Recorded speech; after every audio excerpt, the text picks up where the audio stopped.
En la época prehispánica, ¿a dónde se dirigían los difuntos al momento de morir? El humano tiene la esperanza de que esta vida prepara una transición a otro lugar, creencia que era compartida por las culturas hoy llamadas mesoamericanas. Y claro que las crónicas indígenas y españolas refirieron ese tránsito vida-muerte. Su visión era diferente en muchos aspectos a las creencias católicas llegadas de Europa. Según estas, existen 3 lugares a donde el alma va al morir: cielo, purgatorio o infierno.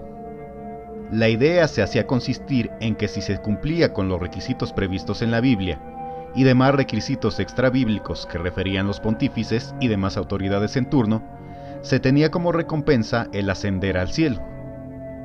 Otra opción era que si se estaba en gracia de Dios y solo se habían cometido pecados mortales, no se estaba plenamente purificado para poder ascender a la gracia divina.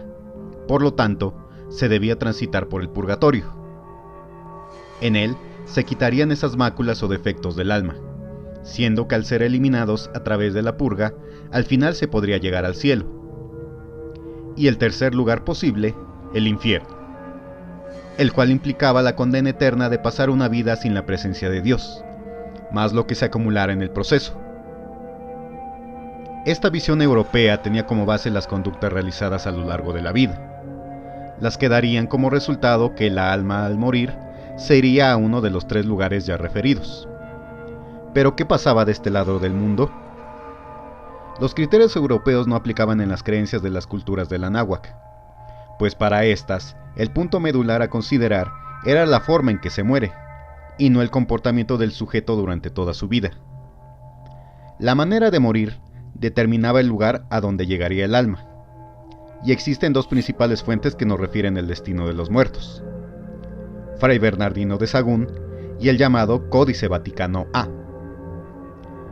Conceptos tales como cielo, infierno, paraíso, entre otros, eran ajenos al contexto de este continente antes de la llegada de los españoles, pero estos los usaban para tratar de entender el contexto indígena. Y así Sahagún habló de los indígenas que iban al infierno. A lo que él llamó infierno, los nahuas le denominaban Mictlán, palabra náhuatl compuesta de 2 partes: mic, o muerte, y tlán, o en castellano, lugar, partes que al unirse quieren decir lugar de los muertos. Y los mayas le llamaban Xibalba, voz en lengua maya derivada del verbo Xi Bali, que quiere decir temblar, dado que se tiembla de frío o por miedo en el inframundo. Pero limitándonos al Mictlán, a este iban las personas que morían de enfermedades normales y por muerte natural, a excepción de las muertes que citaremos adelante. Todos estos lugares de destino eran muy igualitarios, ya que no importaba si el muerto era rico, pobre, anciano, hombre, mujer, niño o adulto. Y ya en la entrada al Mictlán, tenían que pasar por los 9 niveles del inframundo. El segundo lugar de destino era denominado por Fray Bernardino como paraíso terrenal, o Tlalocan.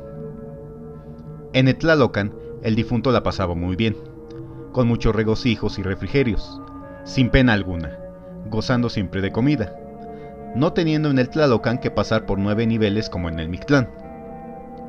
Pero para llegar a ese lugar, la persona debía morir por un rayo, ahogada, leproso, buboso, sarnoso, gotoso o hidropléjico, y en general, todas aquellas muertes que tuvieran que ver con el agua y sus deidades, los llevaba a ese paradisíaco lugar.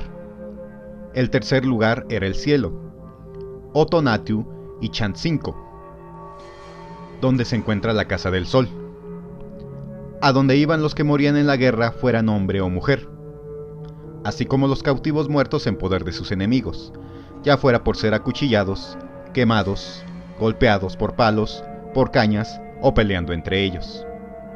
Los guerreros muertos esperaban la salida del sol en un llano, dando gritos de guerra y golpeando sus escudos o chimali, acompañando al sol en su trayecto a través del cielo hasta el cenit. Y las otras personas que iban a la Casa del Sol eran las mujeres que morían en su primer parto, esperando las mujeres al sol en occidente, acompañándolo en su trayecto del cenit hasta donde se ocultaba. convirtiéndose estas mujeres en mujeres divinas, o ciguateteo. Y el cuarto y último lugar de destino fue referido por el Códice Vaticano A, lugar conocido como Chichihualcalco. A este sitio iban los niños muertos prematuramente, en donde había un árbol que los amamantaba, y estos niños muertos residían en ese árbol hasta que llegara el momento en que se destinara a que volvieran a nacer. Por lo que puedes ver que su cosmovisión de la muerte y las creencias europeas post-mortem coinciden en el punto que existe algo después de la muerte, pero sus lugares de destino y motivos para llegar varía en muchos aspectos esenciales.